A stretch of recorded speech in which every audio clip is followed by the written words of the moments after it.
मैं chief justice बोल रहा हूं, 500 रुपए भेज दो, कैब बुक कर लूं। आप लोग भी चौंक गए होंगे कि भला चीफ जस्टिस इस तरह से क्यों पैसे मांगने लगे। लेकिन आप लोगों ने ठगी के खूब किस्से सुने होंगे, लेकिन अगर कोई देश के चीफ जस्टिस के नाम पर ठगी करे तो आप सोच में पड़ जाएंगे। कुछ ऐसा ही मामला सामने आया है जिसकी तस्वीर वायरल हो रही है।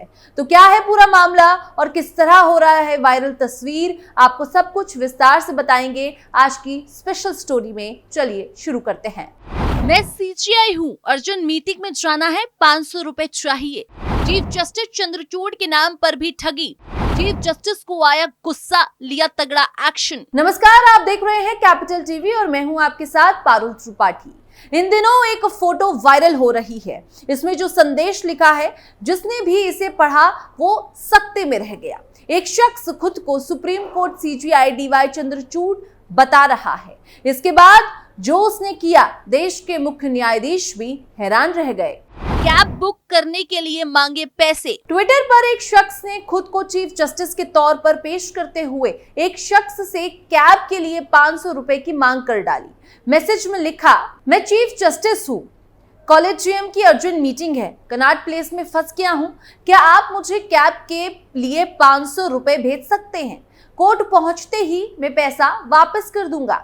जिस शख्स को ये मैसेज किया गया था उसने ये पोस्ट कर दिया, जिसके बाद ये पोस्ट खूब वायरल हो गया। पुलिस में दर्ज कराई गई शिकायत। सोशल मीडिया प्लेटफॉर्म एक्स पर मुख्य न्यायाधीश डीवाई चंद्रचूड़ का नाम लेकर पैसे मांगने संबंधित पोस्ट इतनी वायरल हुई कि पुलिस की मदद लेनी पड़ी है। घटना के एक दिन बाद दिल्ली पुलिस की साइबर विभाग में एक सोशल मीडिया हैंडल के खिलाफ शिकायत दर्ज की गई है। मैं कनॉट प्लेस में फंस गया हूँ। सार्वजनिक हुए पोस्ट के एक स्क्रीनशॉट के अनुसार सीजीआई कनॉट प्लेस में फंस गए हैं। किसी जालसाज ने न्यायमूर्ति चंद्रचूड़ बनकर ये पोस्ट किया था। जालसाज ने कहा कि उसे उच्चतम न्यायालय में कॉलेजियम की एक महत्वपूर्ण बैठक में भाग लेने के लिए कैब बुक करने के लिए तत्काल 500 रुपए की आवश्यकता है। फर्जी व्यक्ति ने लिखा, हेलो, मैं सीजीआई हूँ और कॉलेजियम की जरूरी बैठक है और मैं कनॉट प्लेस में फंस गया हूँ, क्या आप मुझे कैब बुक करने के लिए 500 रुपए भेज सकते हैं? मैं न्यायालय पहुंचते ही पैसा लौटा दूंगा। सुप्रीम कोर्ट के अधिकारियों ने पोस्ट पर संज्ञान लिया और दिल्ली पुलिस की साइबर शाखा में प्राथमिकी दर्ज कराई है। सुप्रीम कोर्ट ने लिया एक्शन। वायरल पोस्ट सामने आते ही सुप्रीम कोर्ट ने खुद संज्ञान लिया है और मुख्य न्यायाधीश के निर्देश पर साइबर धोखाधड़ी की शिकायत दर्ज की है। हाल ही में साइबर धोखाधड़ी के कई मामले सामने आए हैं, जहां लोगों ने अपराधियों द्वारा कई डिजिटल तरीकों का शिकार होकर लाखों रुपए गंवाए हैं। तेजी से बढ़ रहे साइबर ठगी के मामले। हाल ही में आरबीआई ने डिजिटल पेमेंट्स इंटेलिजेंस प्लेटफॉर्म स्थापित करने का प्रस्ताव दिया है, जिसमें भुगतान धोखाधड़ी के जोखिमों को कम करने के लिए उन्नत तकनीकें होंगी। रिजर्व बैंक द्वारा 30 मई को जारी वार्षिक रिपोर्ट के अनुसार बैंकों द्वारा रिपोर्ट की गई फाइनेंशियल धोखाधड़ी की संख्या में तेजी की वृद्धि हुई है, जो फाइनेंशियल ईयर 2023 से 24 में साल दर साल 166% बढ़कर 36,075 मामलों तक पहुंच गई है। ये तो चीफ जस्टिस के नाम पर ठगी का मामला था। अब आपको एक और मामला बता देते हैं, जब जज साहब खुद हो गए ठगी के शिकार। देश में साइबर अपराध का जाल तेजी से फैलता जा रहा है। इसका ताजा उदाहरण राजधानी दिल्ली में देखने को मिला, जहां एक अतिरिक्त सत्र न्यायाधीश को ही अपराधियों ने अपना निशाना बना दिया। आरोप है कि साइबर अपराधियों ने 6 घंटे तक जज के मोबाइल के मैसेजिंग ऐप पर कब्जा करके रखा। इस दौरान कॉल किए गए, साथ ही उनके दोस्तों से 1,10,000 रुपए की ठग लिए गए। अधिकारियों ने कहा कि रोहिणी जिला अदालत के न्यायाधीश से ये पता लगाने का भी अनुरोध किया गया कि मैसेजिंग प्लेटफॉर्म की ओर से किसी ने उनकी शिकायत पर ध्यान क्यों नहीं दिया और कैसे उनके मोबाइल सेवा प्रदाता ने उनके नंबर से कॉल को एक अज्ञात नंबर पर फॉरवर्ड कर दिया। मामले में रोहिणी जिला साइबर पुलिस ने धोखाधड़ी से जुड़ी भारतीय न्याय संहिता की धारा 318 भाग 4 और 319 भाग 2 के तहत प्राथमिकी दर्ज की गई है। न्यायाधीश ने शिकायत में कहा कि 11 जुलाई को दोपहर करीबन 12:30 बजे उनके मोबाइल फोन पर अज्ञात नंबर से कॉल आई और बताया गया कि एक कोरियर बॉय बैंक दस्तावेज देने के लिए उनके घर के बाहर इंतजार कर रहा है। रोहिणी साइबर पुलिस द्वारा साझा की गई प्राथमिकी के अनुसार अतिरिक्त सत्र न्यायाधीश को कोरियर बॉय को कॉल करने के लिए कहा गया ताकि वो उनके घर के सुरक्षा कर्मी को दस्तावेज सौंप सके। इसके बाद एसएमएस के जरिए न्यायाधीश के फोन पर एक नंबर भेजा गया।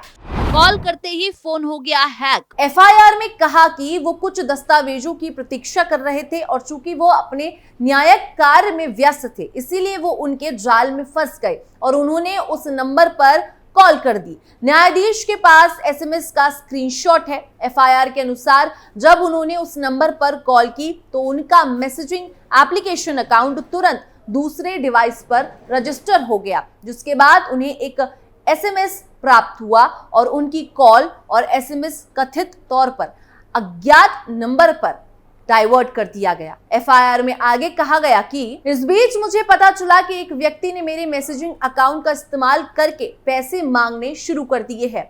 मैंने तुरंत रोहिणी के साइबर थाने के पुलिस अधिकारी को फोन किया। न्यायाधीश ने अपना बैंक अकाउंट भी ब्लॉक करवा दिया। अधिकारियों ने एफआईआर का हवाला देते हुए बताया कि साइबर पुलिस टीम की मदद से वो शाम करीब 5:20 पर अपने मैसेजिंग एप्लीकेशन को दोबारा इस्तेमाल कर पाए। उन्होंने बताया कि पता चला है कि उनके मैसेजिंग अकाउंट को अंतिम बार बिहार के सिवान से इस्तेमाल किया गया था और दोपहर 12:30 बजे की कॉल झारखंड के जमशेदपुर के निकट एक स्थान से की गई थी। एएसजे ने कहा कि इससे पहले कि वो अपने मैसेजिंग अकाउंट को दोबारा इस्तेमाल कर पाते, उन्हें पता चला कि मेरे 2 दोस्तों ने 1,10,000 रुपए हस्तांतरित कर दिए हैं। इसी के साथ आपको बता दें कि दिल्ली में हर दिन 700 लोग साइबर फ्रॉड का शिकार। दिल्ली में साइबर क्राइम में तेजी आई है। दिल्ली साइबर क्राइम सेल के डीसीपी हेमंत तिवारी ने साइबर क्राइम से जुड़ा डाटा जारी किया है। उनका कहना है कि दिल्ली में हर रोज 700 लोग साइबर क्राइम का शिकार हो रहे हैं। उनका कहना है कि ये तो केवल दिल्ली का डेटा है, देश में हालात और भी खराब होंगे।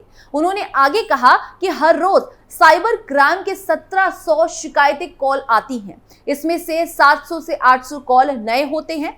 बीते 18 महीने में साइबर क्राइम की समस्या बहुत बढ़ गई है। ज्यादातर मामलों में लोग साइबर फ्रॉड का शिकार हो रहे हैं। पीड़ित या तो अज्ञानता, भय और लालच में साइबर क्राइम करने वालों का शिकार बनते हैं। डीसीपी ने आगे कहा कि दिल्ली पुलिस के साइबर हेल्पलाइन नंबर 1930 पर हर महीने औसतन 55,000 से 60,000 कॉल आते हैं। ज्यादातर कॉल फाइनेंशियल और दूसरे फ्रॉड से जुड़े होते हैं। हर रोज आने वाले 700 से 800 साइबर क्राइम के कॉल में फ्रॉड के 200 से 250 कॉल होते हैं। इन्वेस्टमेंट डबल के लालच में गंवाए 22 करोड़। डीसीपी ने एक इंटरव्यू में कहा कि आमतौर पर लोगों के साथ फ्रॉड के मामले उनके लालच के कारण होते हैं। जैसे एक व्यक्ति के साथ 22 करोड़ रुपए का साइबर फ्रॉड हुआ। उसने इन्वेस्टमेंट के नाम पर पैसा डबल होने के लालच में नुकसान झेला। इसके अलावा अन्य calls, extortion, digital arrest, matrimonial website धोखाधड़ी और घर से काम करने के अवसर देने के बहाने धोखाधड़ी हो जाती है। साइबर क्राइम करने वाले लोगों को ईमेल भेजते हैं। लोगों को ये कहकर डराया जाता है कि वो चाइल्ड पोर्नोग्राफी वेबसाइट स्कैन करते हुए पाए गए हैं। इसके बाद फ्रॉड का खेल शुरू होता है। क्रिमिनल लोगों को बदनाम करने की धमकी देते हैं। ईडी जैसे एजेंसियों की कार्रवाई का डर दिखाते हैं। डीसीपी ने कहा कि ऐसे कई मामलों की जांच के बाद 180 गिरफ्तारियां की गई हैं। हेल्पलाइन नंबर 130 पर कॉल करें। डीसीपी ने आगे कहा कि ऑनलाइन फ्रॉड का शिकार हुए व्यक्ति को जल्द से जल्द आरबीआई के हेल्पलाइन नंबर 1930 पर कॉल करना चाहिए। इससे उनका पैसा रिकवर होने के चांस बढ़ जाते हैं, क्योंकि फ्रॉड के 24 घंटे के भीतर लेन देन को ब्लॉक किया जा सकता है। उन्होंने आगे कहा कि यदि कोई 1930 पर कॉल नहीं कर पाता है तो उसे इमरजेंसी नंबर 112 पर कॉल करना चाहिए। वहां से 1930 हेल्पलाइन पर कॉल ट्रांसफर हो जाता है। अगर दोनों ही विकल्प उपलब्ध नहीं होते हैं तो पीड़ित को तत्काल नजदीकी पुलिस थाने से संपर्क करना चाहिए। आशा है कि आपको भी समझ आ गया होगा कि साइबर ठगी का शिकार नहीं होना है और साथ ही शिकायत करने का तरीका भी मिल गया होगा।